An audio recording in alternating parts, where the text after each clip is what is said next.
The theology of the body is a term given to these teachings of St. John Paul the Great that date back from 1979 to 1985. For those 5 years, he gave about 135 these Wednesday audiences that have been collected and assembled and put together. Now, they represent John Paul II's, his thought regarding our relationship with God, our relationship with others, our relationship in that unity that we originally had, but we lost and that the Lord Jesus wants to restore.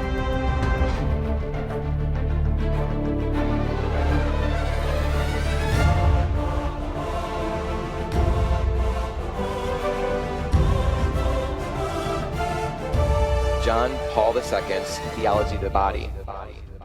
ശാലോമിൻ്റെ എല്ലാ മാന്യ പ്രേക്ഷകർക്കും ശരീരത്തിൻ്റെ ദൈവശാസ്ത്രം theology of the body TOB എന്ന പഠന പരമ്പരയുടെ 3-ാമത്തെ എപ്പിസോഡിലേക്ക് സ്വാഗതം.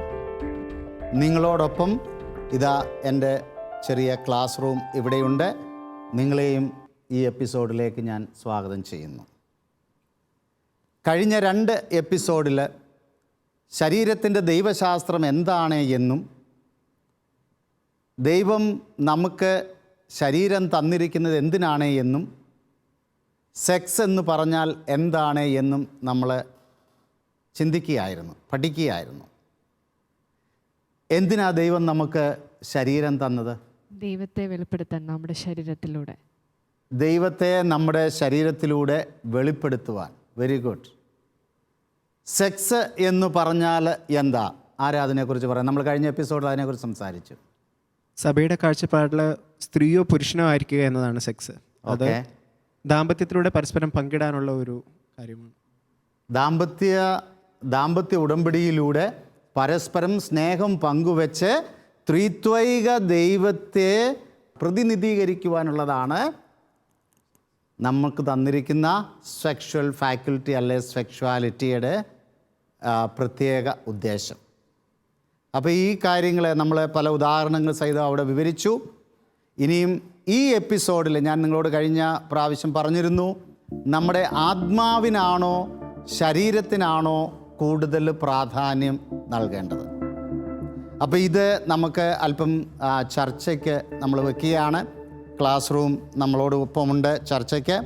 അപ്പം ഞാൻ ഇവിടെ ഒരു 4 ചോദ്യങ്ങൾ ചോദിക്കുകയാണ്. ആദ്യത്തെ ചോദ്യം നിങ്ങൾ തെറ്റോ ശരിയോ എന്ന് മാത്രം പറഞ്ഞാൽ മതി, കൂടുതൽ അതിനെക്കുറിച്ച് എക്സ്പ്ലെയിൻ ചെയ്യേണ്ട. അപ്പോൾ ആദ്യത്തെ ചോദ്യം ഒന്ന് വായിക്കാമോ? ആത്മാവിന് വസിക്കാനുള്ള ആലയം മാത്രമാണ് ശരീരം. ശരിക്കും വായിച്ചു നോക്കിയിട്ട് തെറ്റോ ശരിയോ എന്ന് പറയുക. ആത്മാവിന് വസിക്കുവാനുള്ള ആലയം മാത്രമാണ് ശരീരം. തെറ്റോ ശരിയോ? തെറ്റ്. തെറ്റ്. ശരിയാണ്. തെറ്റ് ശരി. ഈ ഏതെങ്കിലും ഒരു ഉത്തരമാണ് വേണ്ടത്. തെറ്റാണ് എനിക്ക് തോന്നുന്നു. ഓക്കെ, നമ്മൾ ഇതിൻ്റെ ഉത്തരം പിന്നീട് നമുക്ക് കാണാൻ സാധിക്കും. ഞാൻ അടുത്ത ചോദ്യത്തിലേക്ക് പോവുകയാണ്. നമുക്ക് നോക്കാം. 2-ാമത്തെ ചോദ്യം, വി ആർ സ്പിരിച്വൽ ബീയിങ്സ്. നമ്മൾ സ്പിരിച്വൽ ബീയിങ്സ് ആണ്. തെറ്റോ ശരിയോ? തെറ്റ്. ശരിയാണ്. തെറ്റാണ്. ശരിയാണ്. തെറ്റും ശരി ഇവിടെ വന്നു. ഇതും നമ്മൾ ഈ എപ്പിസോഡോടുകൂടി ഇതിന് നമുക്കൊരു ക്ലാരിറ്റി കിട്ടും. നിങ്ങളും വളരെ ആകാംക്ഷയോടുകൂടി കാത്തിരിക്കുക ഇതിൻ്റെ ഉത്തരത്തിന് വേണ്ടി. 3-ാമത്തെ ചോദ്യം, നമ്മുടെ ആത്മാവ് മാത്രമാണ് സ്വർഗത്തിൽ പ്രവേശിക്കുന്നത്.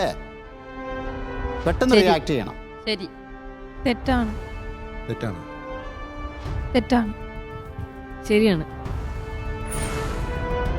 തെറ്റാണെന്ന് തോന്നുന്നു. അഭിഷേക്? ശരിയാണ്. ഇനിയും നിങ്ങൾ ഇത് കണ്ടുകൊണ്ടിരിക്കുന്ന പ്രേക്ഷകർ, നിങ്ങളും അതിനെക്കുറിച്ച് ചിന്തിക്കുക. നമ്മൾ ഉത്തരം ഈ എപ്പിസോഡിൽ തന്നെ നിങ്ങൾക്ക് കിട്ടുന്നതാണ്. 4-ാമത്തെ ചോദ്യം, ശരീരത്തേക്കാൾ കൂടുതൽ പ്രാധാന്യം ആത്മാവിന് നൽകണം. തെറ്റോ ശരിയോ? ശരി. ശരിയാണ്. ശരിയാണ്. തെറ്റാണ്. തെറ്റാണ്. ഓക്കെ, അപ്പോൾ ഇവിടെ ഈ ചെറിയ ക്ലാസ് റൂമിൽ തന്നെ വിഭിന്നങ്ങളായ അഭിപ്രായങ്ങൾ ഈ 4 ചോദ്യത്തെക്കുറിച്ച് ഉണ്ടായി. എനിക്കറിയാം ഇത് കണ്ടുകൊണ്ടിരിക്കുന്ന ലക്ഷക്കണക്കിന് പ്രേക്ഷകർക്ക് ഇതിലും അധികം കൺഫ്യൂഷൻ നിങ്ങളുടെ മനസ്സിലുണ്ടായിരിക്കും. നമുക്കിത് വളരെ വ്യക്തമായിട്ട് ക്ലിയർ ആകണം ഈ എപ്പിസോഡിലൂടെ. നമ്മുടെ ശരീരത്തിനാണോ ആത്മാവാണോ അതോ രണ്ടിനും തുല്യ പ്രാധാന്യമാണോ എന്നുള്ളത്. അപ്പോൾ ഇതിനെക്കുറിച്ച് ഞാൻ സംസാരിക്കുമ്പോഴേ ഞാൻ നിങ്ങളെ ഒരു BC നൂറ്റാണ്ടുകളിലെ സോക്രട്ടീസ്, പ്ലേറ്റോ, അരിസ്റ്റോട്ടിൽ ഇവരുടെ കാലം മുതലുള്ള ഫിലോസഫി, ഗ്രീക്ക് ഫിലോസഫിയിലേക്ക് മനുഷ്യ ശരീരത്തിൻ്റെയും ആത്മാവിൻ്റെയും തമ്മിലുള്ള ബന്ധത്തെക്കുറിച്ചൊന്ന് കൊണ്ടുപോകുവാൻ വളരെ പെട്ടെന്ന് ഞാൻ ആഗ്രഹിക്കുക. അപ്പം നമുക്ക് അവിടെ കാണാം, ഇത് പലപ്പോഴും നമ്മൾ ഈവൻ ക്രൈസ്തവരായിരുന്നാൽ പോലും ഇതൊരു തെറ്റായ ധാരണ നമ്മുടെ ഉള്ളിൽ നമുക്കുണ്ട്. ശരീരം ഒന്നിനും ഉപകരിക്കുന്നില്ല, ആത്മാവ് മാത്രമാണ് ഏറ്റവും പ്രധാനപ്പെട്ടത്. അതുകൊണ്ട് നമ്മളെല്ലാം പറയും ആത്മാവിന് വേണ്ടി പ്രവർത്തിക്കുക. ഇതിൻ്റെ തെറ്റും ശരിയും അല്ല ഞാൻ പറയുന്നത്, ഇത് നിങ്ങൾ തന്നെ ഇത് തെറ്റും ശരിയും ഇതിൽ നിങ്ങൾക്ക് മനസ്സിലാക്കാൻ സാധിക്കും. അപ്പോൾ ഈ സെക്ഷൽ റെവല്യൂഷൻ തന്നെ ഫസ്റ്റ് പോണോഗ്രഫി മാഗസിൻ 1950കളിൽ തുടങ്ങിയത് തന്നെ ഈ ഒരു കോൺസെപ്റ്റ് വളരെ ശക്തമായിട്ട് അന്നത്തെ നൂറ്റാണ്ടിലെ കാലഘട്ടത്തിൽ പ്രത്യേകിച്ച് ക്രിസ്ത്യൻസിൻ്റെ ഇടയിൽ ഉണ്ടായിരുന്നത് കൊണ്ടാണ്. അപ്പോൾ ഇത് നമ്മൾ കൃത്യം മനസ്സിലാക്കിയില്ലെങ്കിൽ വളരെ അപകടമാണ് നമ്മുടെ വിശ്വാസത്തിൽ തന്നെ. ഇപ്പോൾ സോക്രട്ടീസ് ആൻഡ് പ്ലേറ്റോ ഇതിനെക്കുറിച്ച് എന്താ പറഞ്ഞത്? മർത്യന് അമർത്യമായ ഒരു ആത്മാവുണ്ട്, കൂട്ടിലടച്ച കിളിയെപ്പോലെയാണ് ആത്മാവ്. ആത്മാവാണ് സത്യവും പ്രാധാന്യമർഹിക്കുന്നതും, മരണം ആത്മാവിനെ മോചിപ്പിക്കുന്നു. അപ്പോൾ സോക്രട്ടീസിൻ്റെയും പ്ലേറ്റോയുടെയും ഈ ഫിലോസഫി ക്രിസ്തുവിന് മുമ്പ് തന്നെ വളരെ പ്രചാരത്തിലിരുന്നു. നമ്മുടെ ശരീരം ആത്മാവിനെ പൂട്ടിയിട്ടിരിക്കുന്ന ഒരു കേജ്, ആത്മാവിൻ്റെ ഒരു കേജാണ് ശരീരം എന്നുള്ള ഒരു കോൺസെപ്റ്റ്. അപ്പോൾ ഇനി അത് അവിടെ നിന്ന് തുടർന്ന് എപ്പിക്യൂരിയസ് എന്ന ഒരു തത്വചിന്തകരുടെ അവരുടെ പഠനത്തിന് വിഷയമായി. അപ്പോൾ അവരുടെ ചിന്താഗതി നമുക്ക് വിഷ്വലിൽ കാണാം. അവർ പറയുന്നു ആരും ആത്മാവിനെ കണ്ടിട്ടില്ല, അതുകൊണ്ട് ശരീരമാണ് പ്രധാനപ്പെട്ടത്. മരണം എല്ലാത്തിൻ്റെ അവസാനമാണ്. അതുകൊണ്ട് മരണശേഷം ഒരാത്മാവുണ്ടെന്നും പറഞ്ഞ് ഒരു കാര്യവും ചെയ്യേണ്ട ഒരു ആവശ്യവുമില്ല. തിന്നുക, കുടിക്കുക, ആസ്വദിക്കുക, എത്രത്തോളം ആസ്വദിക്കുവാൻ പറ്റുമോ അത്രത്തോളം ആസ്വദിക്കുക, മരണത്തോടുകൂടി എല്ലാം തീർന്നു. ഇതാണ് എപ്പിക്യൂരിയസിൻ്റെ സിദ്ധാന്തം അല്ലെ തത്വചിന്ത. അപ്പോൾ ഇതെല്ലാം നമ്മൾ ചിന്തിക്കണം. ഇത് ലോകത്തെ ഈ തത്വചിന്തകളാണ് നമ്മുടെ പല ആശയങ്ങളെയും ഇൻഫ്ലുവൻസ് ചെയ്തുകൊണ്ടിരുന്നത്. ഇതിന് ശേഷം മാനിക്കേസം എന്ന ഒരു ചിന്ത വന്നു, ശരീരത്തെയും ആത്മാവിനെയും ബന്ധപ്പെടുത്തിക്കൊണ്ട്. അവിടെ ഇതാണ് മാനിക്കേസത്തിൽ പറയുന്നത്, ആത്മാവാണ് യഥാർത്ഥ നമ്മളെന്നും ശരീരം വ്യക്തിബന്ധമില്ലാത്തതും തിന്മയായതും ഒരു പുറംതോട് പോലെയുമാണ്. ഇപ്പം ശരീരത്തെ നമുക്ക് എന്തു വേണമെങ്കിലും ചെയ്ത് അതിനെ നശിപ്പിക്കാം, ആത്മാവിൻ്റെ കാര്യം മാത്രം നമ്മൾ ശ്രദ്ധിച്ചാൽ മതി. ശരീരം വെറും ഒരു പൈശാചിക തുല്യമായ ഒരു പുറം തോടാണ്. അപ്പോൾ ഇവിടെ ഇത് കുടുംബങ്ങൾക്കുള്ള എഴുത്തിൽ ജോൺ പോൾ രണ്ടാമൻ മാർപ്പാപ്പ വളരെ ശക്തമായിട്ട് ഇതിൻ്റെ അപാകതയെക്കുറിച്ച് എഴുതിയ വിഷ്വലാണ് നിങ്ങൾ അവിടെ കാണുന്നത്. അപ്പോൾ ഈ അബദ്ധ സിദ്ധാന്തമായ മാനിക്കേസം ആട്ടിൻ തോലിട്ട ചെന്നായെപ്പോലെ പുതിയ രൂപത്തിൽ ആധുനിക ലോകത്തിൽ സ്ഥാനം പിടിച്ചു. ഒരു രീതിയിൽ പറഞ്ഞാൽ രണ്ടാം വത്തിക്കാൻ കൗൺസിലിന് മുമ്പ് ക്രിസ്ത്യാനികളുടെ ഇടയിലും സഭയിൽ പോലും ഈ മാനിക്കേസത്തിൻ്റെ വലിയ ഇൻഫ്ലുവൻസ് ഉണ്ടായിട്ടുണ്ട്. എന്ന് പറഞ്ഞാൽ ശരീരം വെറും ഒരു പുറന്തോടാണ്, അത് പിശാചാണ്, അതിനെ നശിപ്പിക്കുക, ആത്മാവിനെയാണ് നമ്മൾ രക്ഷപ്പെടുത്തേണ്ടത്. അപ്പോൾ ഇതിൻ്റെ അപകടമാണ് ജോൺ പോൾ രണ്ടാമൻ മാർപ്പാപ്പ ഇവിടെ പറഞ്ഞിരിക്കുന്നത്. ഇത് ആട്ടിൻതോല് ഇട്ട ചെന്നായെപ്പോലെ മനുഷ്യനെ നശിപ്പിക്കുന്ന ഒരു ചിന്താഗതിയാണ്. ഇത് മാറി നിയോമാനിക്കേസം, അതും ജോൺ പോൾ രണ്ടാമൻ മാർപ്പാപ്പ അതിനെക്കുറിച്ച് ശക്തമായിട്ട് സംസാരിക്കുന്ന ഇങ്ങനെയാണ്. ഇപ്പം നിയോമാനിക്കേസത്തിൽ ഇതാ സംഭവിക്കുന്നത്, ആത്മാവിനെയും ശരീരത്തെയും പരസ്പരം ഒരു കണക്ഷനുമില്ല. ആത്മാവ് ശരീരത്തിനും ഗുണമില്ല, ആത്മാവിനും ഗുണമില്ല, ഒരു കണക്ഷനുമില്ല. അതുകൊണ്ട് ശരീരത്തിന് ആത്മാവിൽ നിന്ന് ജീവൻ ലഭിക്കുന്നില്ല, ആത്മാവിന് ശരീരത്തിൽ നിന്നും ഒന്നും ലഭിക്കുന്നില്ല. അവിടെ വരുമ്പോൾ ഇന്ന് നമ്മൾ കാണുന്ന കൺസ്യൂമറിക് ആറ്റിറ്റ്യൂഡ്, അതായത് മനുഷ്യ ശരീരത്തെ അപ്പോൾ ഒരു ഉപഭോഗ വസ്തുവായിട്ട് നമുക്ക് ഉപയോഗിക്കാൻ പറ്റും. അപ്പം ഈ സെക്ഷൽ റെവല്യൂഷൻ്റെ കാലത്തും ഇന്നത്തെ നമ്മുടെ സെക്യുലർ കൾച്ചറിലും ഇതാണ് സംഭവിച്ചുകൊണ്ടിരിക്കുന്നത്. മറ്റ് ഏതൊരു ഉപഭോഗ വസ്തുവും പോലെ മനുഷ്യ ശരീരം തരം താഴ്ത്തപ്പെട്ടു. കാരണം എന്താണ്? ഈ മാനിക്കേയിസം വളരെയധികം ഇൻഫ്ലുവൻസ് ചെയ്തുകൊണ്ട്. അപ്പം നമ്മളിതിൻ്റെ പശ്ചാത്തലം മനസ്സിലാക്കുമ്പോൾ നമ്മുടെ വിശ്വാസത്തിൽ നമുക്ക് കുറേയേറെ ആഴമായിട്ടുള്ള കാര്യങ്ങൾ മനസ്സിലാക്കുവാൻ സാധിക്കും. വീണ്ടും നമ്മൾ അടുത്ത ഒരു ചിന്ത, അപ്പോൾ ഇതിൻ്റെ എല്ലാം ഒരു പരമ്പരയാണ് നമ്മൾ കാണുന്നത്. റെനെ ഡെക്കാർട്ട്സ് എന്ന് പറയുന്ന തത്വചിന്തകന് അദ്ദേഹം കൊണ്ടുവന്ന സിദ്ധാന്തം ഇതാണ്: I think therefore I am. ഞാൻ ചിന്തിക്കുന്നു, അതുകൊണ്ട് ഞാൻ ജീവിക്കുന്നു. ഈ ഒരു സിദ്ധാന്തവും നിയോമാനിക്കേസും ഇതെല്ലാം കൂടെ കൂട്ടിച്ചേർന്നുള്ളതാണ് ഇന്ന് നമ്മൾ കാണുന്ന ഈ കൺഫ്യൂഷൻസ് മുഴുവനും നമ്മുടെ ചുറ്റും.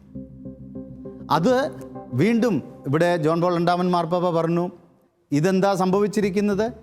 റെനെ ഡെക്കാർട്ട്സ് കൊണ്ടുവന്ന ഈ സിദ്ധാന്തം, ഞാൻ ചിന്തിക്കുന്നു അതുകൊണ്ട് ഞാൻ ജീവിക്കുന്നു എന്നുള്ളത് ഇപ്പം മനുഷ്യർ മാറ്റിയിട്ട് ഞാൻ ചിന്തിക്കുന്നു അതുകൊണ്ട് ഞാൻ ജീവിക്കുന്നു, ഞാൻ ചിന്തിക്കുന്നത് എന്താണോ അതാണ് ഞാൻ. ഇന്ന് നമ്മുടെ ചുറ്റും ഇന്ന് നമ്മൾ കണ്ടുകൊണ്ടിരിക്കുന്ന വലിയ കൺഫ്യൂഷൻസ്, ഐഡൻറ്റിറ്റി ക്രൈസിസ്, പാശ്ചാത്യ രാജ്യങ്ങളിലൊക്കെ പലതരത്തിലുള്ള ഐഡൻറ്റിറ്റി ക്രൈസിസ് ഇന്ന് നേരിട്ടുകൊണ്ടിരിക്കുക മനുഷ്യർ. അവർ ചില ആളുകൾ പറയും, എനിക്ക് ഇപ്പോൾ പെണ്ണുങ്ങളുടെ സ്വഭാവമാണ് എന്നെനിക്ക് തോന്നുന്നു. ഉടനെ അതിന് നിയമങ്ങളായി, നീ ഒരു പെണ്ണാണ്, ആണായിട്ടുള്ള ഒരു വ്യക്തി പെട്ടെന്ന് നിനക്ക് പെണ്ണാണെന്ന് തോന്നുന്നുവോ, നിനക്കങ്ങനെ ജീവിക്കാനുള്ള സ്വാതന്ത്ര്യമുണ്ട്, അതിൻ്റെ എല്ലാ ഫുൾ റൈറ്റ്സും തരുന്നു. അപ്പോൾ ഇത് രാജ്യങ്ങൾ നിയമമാക്കിയിരിക്കുക, മനുഷ്യനെ ഐഡൻറ്റിറ്റി ക്രൈസിസിൽ കൂടുതൽ ആഴപ്പെടുത്തുകയാണ്. ഫ്രാൻസിസ് മാർപ്പാപ്പ ഈ അടുത്ത കാലത്ത് അദ്ദേഹത്തിൻ്റെ പല പ്രസംഗങ്ങളിലും ഇത് എടുത്തു പറയുന്നുണ്ട്. അദ്ദേഹം പറയുന്ന ഇതാണ്: ഈ identity crisis developed countries under developed കൺട്രീസിലേക്ക് ലോബി ചെയ്യുന്ന ഒരു കോൺസെപ്റ്റാണ്. അതുകൊണ്ട് ഇതൊന്നും യാഥാർത്ഥ്യങ്ങളല്ല, ഇതിനകത്തിൽ സത്യങ്ങളില്ല, അസത്യങ്ങളും അർത്ഥസത്യങ്ങളും മനുഷ്യൻ ഈ പഠനത്തിൻ്റെ പശ്ചാത്തലത്തിൽ ഓരോ കാലഘട്ടങ്ങളിൽ ഓരോന്നും രൂപപ്പെടുത്തിയെടുക്കുകയാണ്. അപ്പോൾ ഇവിടെയാണ് നമ്മൾ യഥാർത്ഥമായിട്ട് കത്തോലിക്ക സഭയുടെ പ്രാധാന്യവും കത്തോലിക്ക സഭ പഠിപ്പിക്കുന്നത് എന്താണെന്ന് നമ്മൾ ശരിക്കും മനസ്സിലാക്കി മറ്റുള്ളവർക്ക് ഈ സത്യം പറഞ്ഞു കൊടുക്കണം. യേശു പറഞ്ഞതുപോലെ സത്യം നിങ്ങളെ സ്വതന്ത്രരാക്കും. നമ്മൾ സത്യം അറിയാത്തത് കൊണ്ട് ഇന്നും നമ്മുടെ ഇടയിൽ തന്നെ ധാരാളം ആളുകൾ ശരീരത്തെ വേണ്ട വിധത്തിൽ, അല്ലെ ആത്മാവിന് വേണ്ട വിധത്തിൽ പ്രാധാന്യം കൊടുക്കാതെ ജീവിക്കുന്നുണ്ട്. അപ്പോൾ ഇത് നമുക്ക് ഈ വിഷ്വലിലേക്കൊന്ന് നോക്കാം. മതബോധന ഗ്രന്ഥത്തിൻ്റെ 365 വാക്യം. അവിടെ ഇതാണ് പറയുന്നത്: ആത്മാവിനെ ശരീരത്തിൻ്റെ രൂപമെന്ന് വിളിക്കത്തക്ക വിധം ആത്മശരീരങ്ങൾ തമ്മിലുള്ള ഐക്യം ഗാഢമാണ്. എന്ന് പറഞ്ഞാൽ നമുക്ക് ഒരു മരിക്കാത്ത ആത്മാവും മരിക്കുന്ന ശരീരവും ഒന്നിച്ച് ചേർന്നതാണ് മനുഷ്യനെന്ന് പറയുന്നത്. ഇത് വളരെ വ്യക്തമായിട്ട് അവിടെ പറയുകയാണ്. അപ്പം മനുഷ്യനിലെ ആത്മാവും മൂർത്ത ശരീരവും രണ്ട് പ്രകൃതികളെ കൂട്ടി യോജിപ്പിച്ച് ഒന്നിച്ച് നിർത്തിയിരിക്കുന്നതല്ല, പ്രത്യേകിച്ച് അതിൻ്റെ സംയോജന ഫലമായിട്ടുണ്ടായിരിക്കുന്നതാണ്. ഇത് ഞാനൊന്ന് ഡെമോൺസ്ട്രേറ്റ് ചെയ്ത് പറഞ്ഞു കഴിഞ്ഞാൽ, അപ്പം നമ്മൾ ആത്മാവ് ശരീരം കത്തോലിക്കാ സഭയുടെ പഠനപ്രകാരം ഈ രണ്ട് സാധനം ഇങ്ങനെ ഒരുമിച്ച് വന്ന് ഒട്ടിപ്പിടിച്ചിരുന്ന് മരണത്തോടുകൂടി ഒരെണ്ണം പോയി, അതോടുകൂടി കാര്യം ഇവിടെ കഴിഞ്ഞു, ആത്മാവ് രക്ഷപ്പെട്ടു എന്നുള്ളൊരു കോൺസെപ്റ്റിലല്ല. ഇത് രണ്ടും കൂടെ സംയോജന ഫലമായിട്ട് വൺ ഇൻ ദി അതർ. നിങ്ങൾ കെമിസ്ട്രി പഠിച്ചിട്ടുള്ളവർക്കറിയാം, ഒന്നിൽ വേറൊന്ന് ഒഴിച്ചത് ഒന്നായി തീർന്നു. അപ്പോൾ ഒരു നമ്മുടെ ശരീരത്തിൽ മനുഷ്യ നേച്ചർ എന്ന് പറയുന്നത് ഈ ആത്മാവും ശരീരവും കൂടിയുള്ളതാണ്. അപ്പോൾ ഞാനിനി നിങ്ങളോട് ഈ ചോദ്യം ചോദിക്കട്ടെ, യെസ് ഓർ നോ? നമ്മൾ സ്പിരിച്വൽ ബീയിങ് ആണോ? ആ ചോദ്യം ഒരു വളരെ ശ്രദ്ധിച്ച് കേൾക്കേണ്ട ഒരു ചോദ്യമാണ്. We are spiritual beings. ഇതിന് നിങ്ങൾ യെസോ ഓർ നോ പറയുമോ? സ്പിരിച്വൽ ബീയിങ് മാത്രമല്ല. വെരി ഗുഡ് മരീട്ട, കറക്റ്റായിട്ട് പറഞ്ഞു.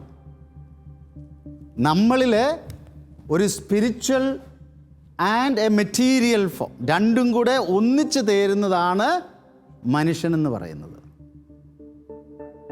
അപ്പം നമുക്ക് മാലാഖമാരും നമ്മളും തമ്മിലുള്ള വ്യത്യാസം എന്താ? നമുക്ക് ശരീരമുണ്ട്. നമുക്ക് ശരീരമുണ്ട്, അവർക്ക് ദൃശ്യമായ ശരീരമില്ല. പക്ഷേ മാലാഖമാരെ നമ്മൾ സ്പിരിച്വൽ ബീയിങ്സ് എന്നാണ് വിളിക്കുന്നത്, അല്ലേ? കാരണം ദേ ആർ പ്യൂർലി സ്പിരിറ്റ്, അവർ ശരീരമില്ലാത്തതുകൊണ്ട്. അപ്പം നമ്മളെ എന്താ വിളിക്കുന്നത്? അങ്ങനെയാണ്. നമ്മൾ സ്പിരിച്വൽ ബീയിങ് അല്ലെങ്കിൽ നമുക്കൊരു പേര് വേണം. മനുഷ്യരെ എന്താ വിളിക്കുന്നത്? നമുക്ക് എന്ത് നേച്ചറാണ് ഉള്ളത്? Human nature. Human nature. We are human beings and we have human nature. ഇത് നമ്മൾ കൃത്യമായിട്ട് മനസ്സിലാക്കിയിരിക്കണം, കൺഫ്യൂസ്ഡ് ആകാൻ പാടില്ല.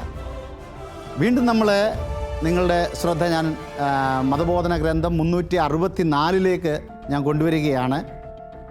മനുഷ്യ ശരീരം ദൈവഛായയുടെ മാഹാത്മ്യത്തിൽ പങ്കുചേരുന്നു. അത് മനുഷ്യൻ്റെ ശരീരമാകുന്നത് അമൂർത്തമായ ആത്മാവിനാൽ സജീവമാക്കപ്പെടുന്നത് മൂലമാണ്. അപ്പോൾ നമുക്ക് വേറൊരർത്ഥത്തിൽ പറയാം, നമുക്ക് we have an animated body or an incarnated spirit. പറഞ്ഞ മനസ്സിലായോ? ആനിമേറ്റഡ് എന്ന് പറഞ്ഞാൽ ആത്മാവാണ് ശരീരത്തിന് ജീവൻ നൽകുന്നത്. ഒന്നില്ലെങ്കിൽ വേറൊന്നിന് ശരിക്ക് ഫങ്ഷൻ ചെയ്യാൻ പറ്റുകയല്ല. ഇതിൻ്റെ രണ്ടിൻ്റെയും കൂടെ ഒഫീഷ്യൽ സെപ്പറേഷൻ എപ്പോഴാണ്? ഡെത്ത്, മരണം. കത്തോലിക്കാ സഭ ഇതൊരു ടെമ്പററി സെപ്പറേഷനാണ്, അതൊരു പെർമനൻ്റ് സെപ്പറേഷൻ അല്ല. അപ്പം നമ്മുടെ ആത്മാവ് മാത്രമേ സ്വർഗത്തിൽ പ്രവേശിക്കുന്നുള്ളൂ? അല്ല. ഉള്ളോ? അല്ല. അല്ല. നമ്മുടെ വിശ്വാസ പ്രമാണത്തിൽ നമ്മൾ ഒരുമിച്ച് എന്നും ചൊല്ലുന്ന എന്താണ്? ശരീരത്തിൻ്റെ ഉയർപ്പിലും ഞാൻ വിശ്വസിക്കുന്നു. ഇത് കൂടുതൽ ഡീറ്റെയിൽ ആയിട്ട് നമുക്ക് തുടർന്നുള്ള എപ്പിസോഡുകളിലും നമുക്ക് വളരെയധികം വിഷയങ്ങൾ കൈകാര്യം ചെയ്യേണ്ടതായിട്ടുണ്ട്.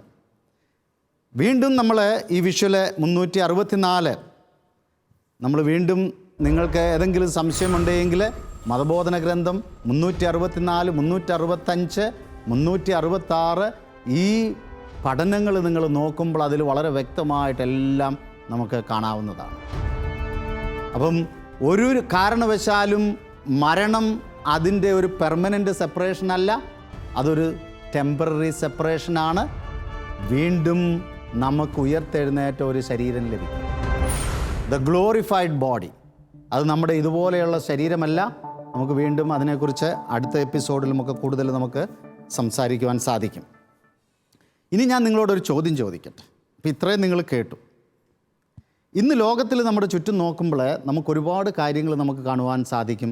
ഈ ശരീരത്തെയും ലൈംഗികതയും ചുറ്റിപ്പറ്റിയിട്ടുള്ളതാണ് മിക്കവാറും കാണുന്ന എല്ലാ പ്രശ്നങ്ങളും.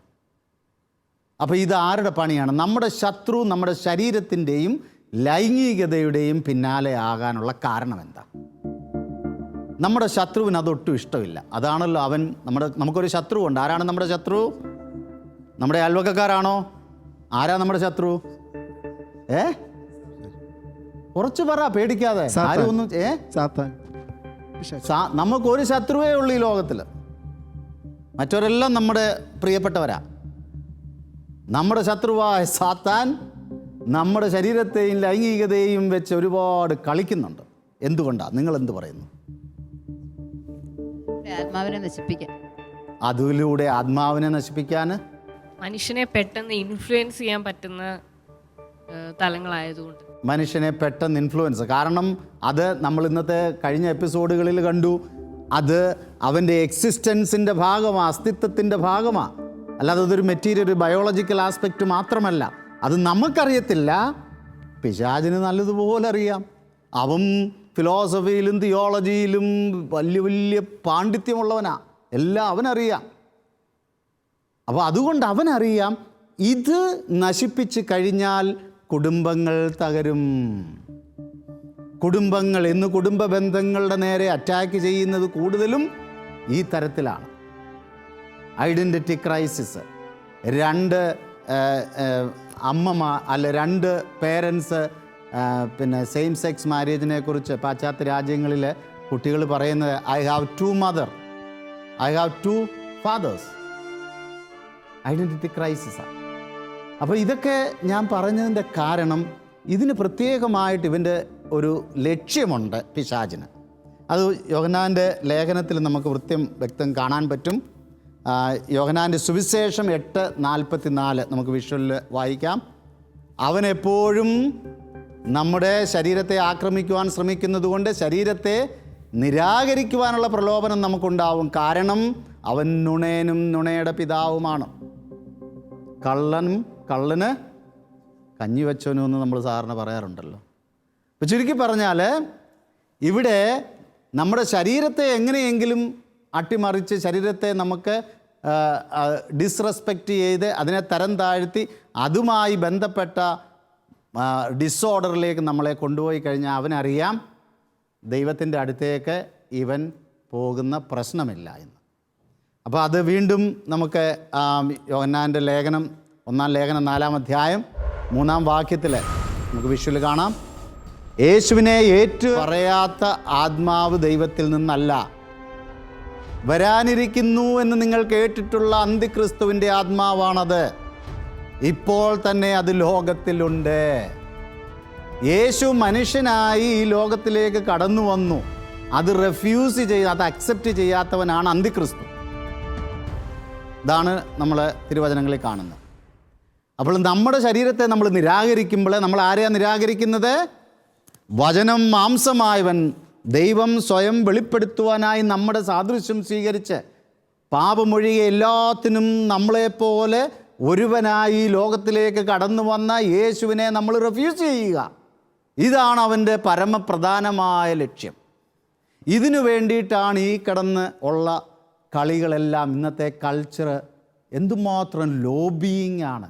ഇന്ന് നമ്മൾ കാണുന്ന അബോർഷന്, ഹോമോസെക്ഷുവാലിറ്റി, അല്ലെ സെയിം സെക്സ് മാരേജ്, അല്ലെ പോണോഗ്രഫി, ഇതിനൊക്കെ millions and billions of dollars ചിലവാക്കി ഇതിനെ സപ്പോർട്ട് ചെയ്യുന്ന വലിയ വലിയ സംവിധാനങ്ങൾ ഇന്ന് ലോകത്തിലുണ്ട്. എന്തുകൊണ്ടാണ് പിശാച് ശരിക്കും അവരിലൂടെ പ്രവർത്തിക്കുക? ഇത് തകർത്ത് കഴിഞ്ഞാൽ പോണോഗ്രഫി ഇത്രയും വ്യാപകമായി ഇന്ന് കൊണ്ടുവന്നു. അത് ഇത്രയും വ്യാപകമായി കൊണ്ടുവന്ന് എന്തിനാണ്? വിവാഹം, മനുഷ്യൻ വിവാഹത്തെക്കുറിച്ചുള്ള ആഗ്രഹം തന്നെ അവൻ ഇല്ലാതാക്കാൻ. എത്രയോ കുടുംബം, എൻ്റെ അടുത്ത് തന്നെ എത്രയോ ആളുകൾ സംസാരിക്കാൻ വന്നിട്ടുണ്ട്. വിവാഹം കഴിഞ്ഞ് നല്ല കുടുംബജീവിതം നയിക്കുന്നതിന് പകരം പോണിന് അടിമപ്പെട്ടുകൊണ്ട് വിവാഹബന്ധം വേർപ്പെടുത്തിയ ധാരാളം ബന്ധങ്ങൾ.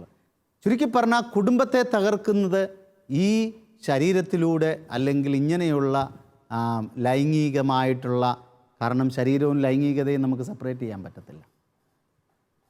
മനസ്സിലായോ? അപ്പോൾ ഇതിൻ്റെ എല്ലാം അൾട്ടിമേറ്റ് എയിം അവൻ്റെ ഇത്രയേ ഉള്ളൂ: നമ്മൾ യേശു ക്രിസ്തുവിനെ നിരാകരിക്കണം എന്ന് പറഞ്ഞാൽ ഒരൊറ്റ മനുഷ്യനും യേശു പ്രദാനം ചെയ്ത രക്ഷ സ്വീകരിക്കുവാൻ പാടില്ല.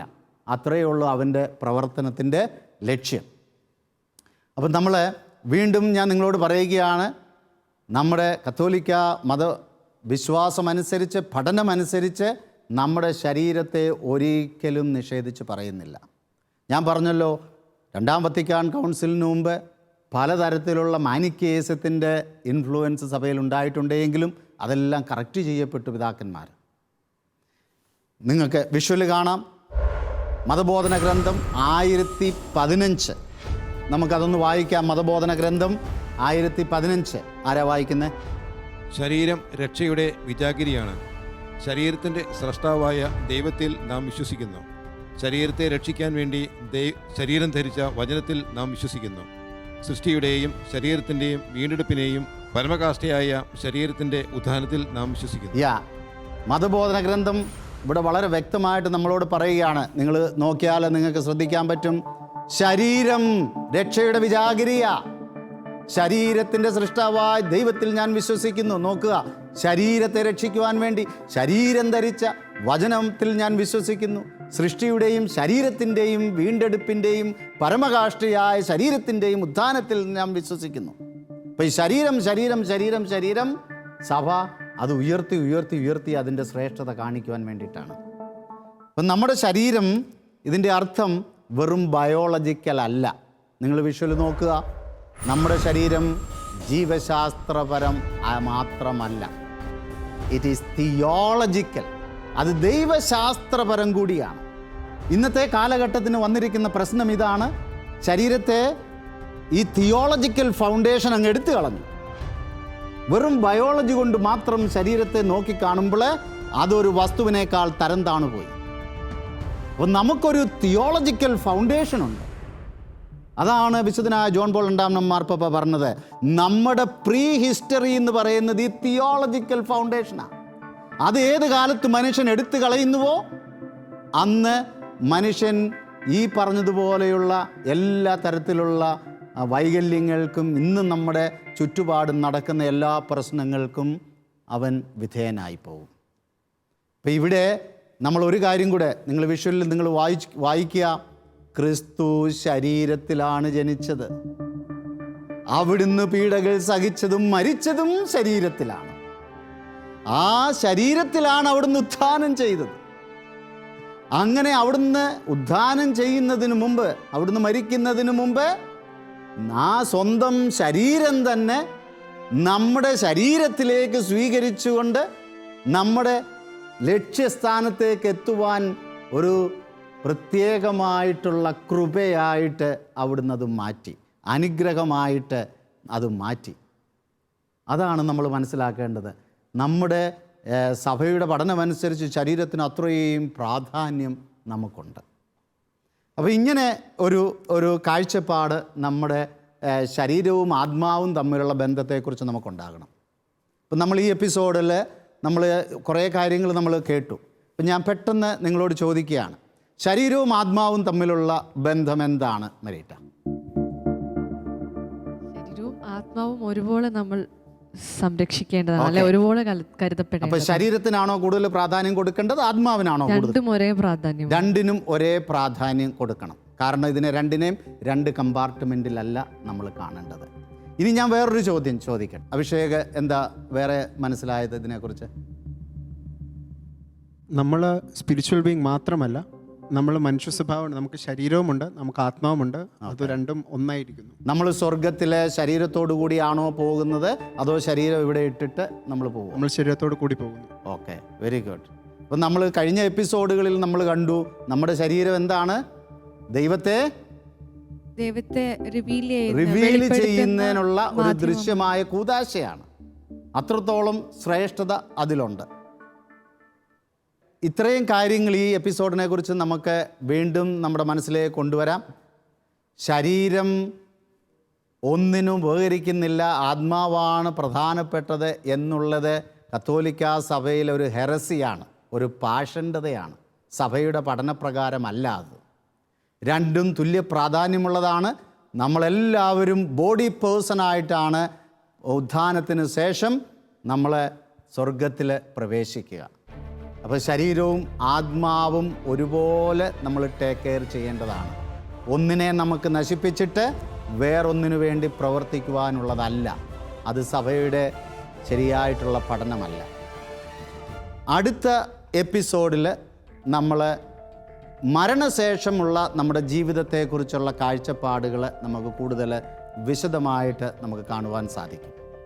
ഈ എപ്പിസോഡിൽ നിങ്ങൾ ഇത്രയും ശ്രദ്ധാപൂർവം ഇത് ശ്രദ്ധിക്കുകയും കാണുകയും ഇതിനെ പ്രോത്സാഹിപ്പിക്കുകയും ചെയ്യുന്ന നിങ്ങൾക്കെല്ലാവർക്കും ഒരുപാട് നന്ദിയുണ്ട്. Bye bye, God bless you. നിങ്ങളുടെ വിലപ്പെട്ട അഭിപ്രായങ്ങളും നിർദ്ദേശങ്ങളും സംശയങ്ങളും ഞങ്ങളെ അറിയിക്കുക. info@tobforlife.org. അടുത്ത എപ്പിസോഡിൽ മരണശേഷമുള്ള ജീവിതം, എന്താണ് സ്വർഗം, എന്താണ് നരകം, സ്വർഗമെന്ന് പറയുന്നതുണ്ടോ, നരകമുണ്ടോ, എന്താണ് പർഗറ്ററി, ശുദ്ധീകരണ സ്ഥലം, എന്തിനു വേണ്ടി മരിച്ചവർക്ക് വേണ്ടി നമ്മൾ പ്രാർത്ഥിക്കുന്നു, ഈ ലോക ജീവിതത്തിൽ നമുക്കൊരു അർത്ഥവും ഒരു ഡെസ്റ്റിനിയും എന്നൊക്കെ പറയുന്നത് എന്താണ്, തുടർന്നുള്ള പല ചോദ്യങ്ങൾക്കും നിങ്ങൾക്ക് ഉത്തരം ലഭിക്കുവാനായിട്ട് വളരെയധികം ആകാംക്ഷയോടുകൂടി കാത്തിരിക്കുക. നിങ്ങൾക്കെല്ലാവർക്കും നന്ദി. God bless you. John Paul II's Theology of the Body.